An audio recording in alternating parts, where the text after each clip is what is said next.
Bienvenidos compañeros y colegas de esta comunidad de conocimiento a esta primera sesión de nuestro módulo de evaluación por competencias. Hoy trataremos un tema bien interesante que es los modelos de formación por competencias. Digamos que esto de las competencias se ha convertido en una panacea o en una especie de moda dentro de los modelos de educación, básicamente porque tiene muchísimas ventajas y algunas desventajas de las que hablaremos más adelante,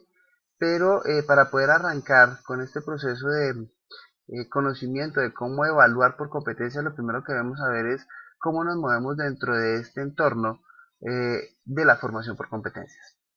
Lo primero es que debemos tener en cuenta que para hacer este proceso nosotros no podemos desconocer que nuestros individuos están rodeados por unos elementos que le permiten determinar el qué aprende y el cómo aprende. El primero y más importante dentro de estos procesos de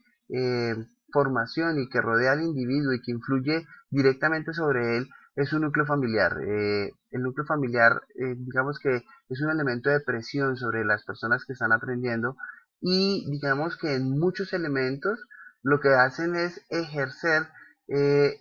digamos que un grado de conocimientos que obligan al individuo a aprender ciertas cosas y a desechar otras. Entonces, en ese orden de ideas, lo primero que yo debo tener en cuenta es que el individuo está enmarcado dentro de una formación familiar que determina a través de la cultura, a través de las costumbres y a través de la tradición lo que el individuo aprende y cómo lo aprende.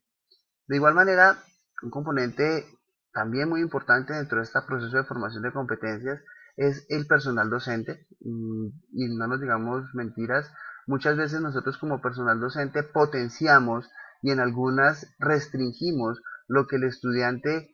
quiere o proyecta aprender dentro de su proceso de formación y eso también ejerce una presión sobre él, haciéndole ver cosas que él podría aprender y cosas que él quiere aprender. Desde ese punto de vista, es muy importante que nosotros como docentes entendamos nuestro rol y sepamos que de una u otra manera el estudiante muchas veces no va a aprender cosas que él no quiere aprender y por más de que nosotros tratemos de enseñarle, él no las va a asimilar.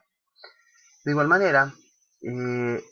también ha corrido históricamente o por tradición que la educación se recibe básicamente en instituciones, es decir, en colegios, escuelas, centros de formación, universidades. Sé que existen otros métodos de aprendizaje, el aprendizaje autónomo, el aprendizaje autodidáctico o el aprendizaje experiencial en las empresas, pero básicamente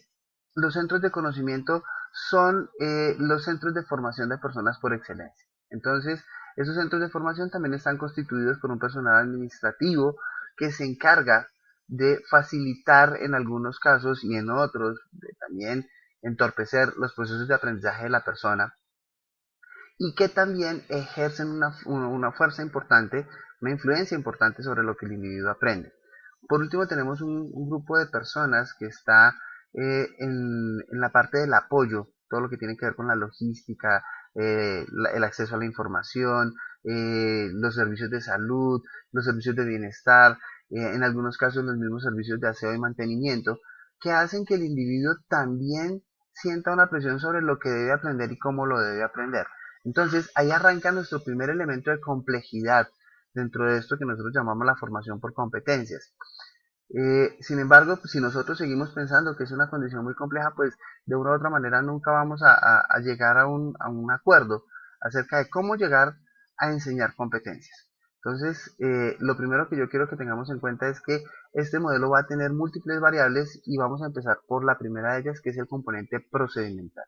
Dentro de ese componente procedimental, entonces nosotros tenemos una formación académica, es decir, la forma como yo voy a transmitirle los conocimientos a mi estudiante, la forma como yo quiero que la información que yo estoy transmitiendo sea asimilada, abstraída y interiorizada por parte de mi educando. ¿Listo? Eso puede ser a través de un proceso netamente conductista o puede ser a través de un proceso de experiencias significativas o puede ser a través de un proceso autónomo. Pero entonces viene el proceso de formación académica y cómo quiero que él se proyecte y reciba esa información a través de lo que yo hago como institución.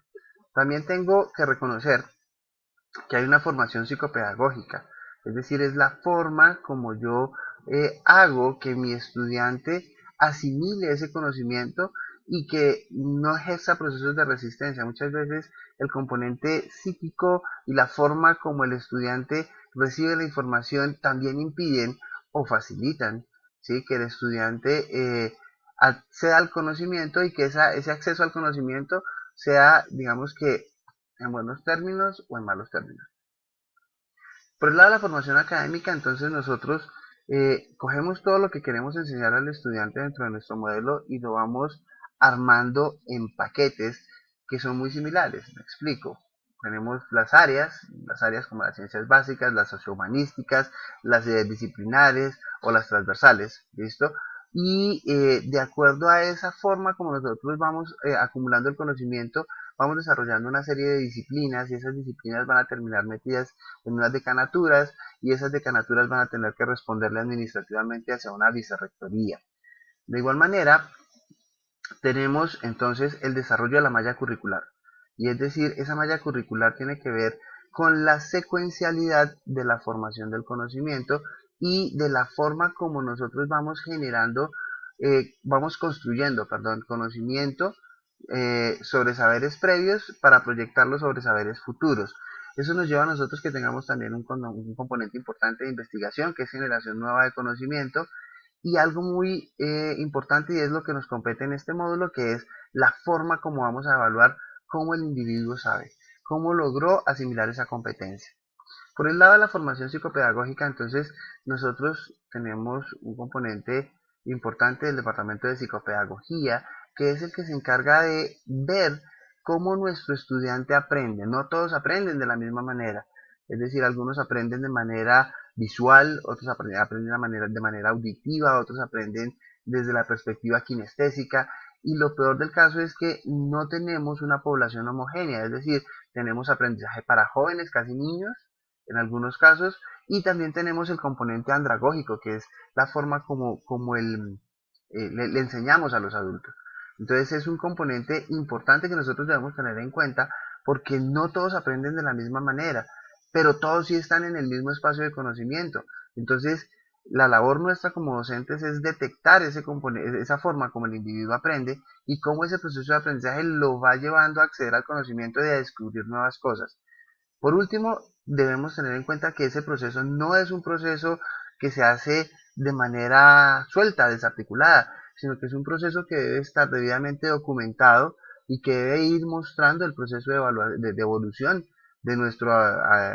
educando y nos debe llevar a nosotros, los maestros, a los alumnos y a toda la comunidad académica a ir evolucionando a través de procesos de mejora continua que nos permitan cada vez acceder a mejores y más eficaces herramientas de transmisión y de generación de conocimiento. Este componente, como ya lo dijimos en esta charla, es una primera parte y es un componente de las variables del modelo que se llama procedimental.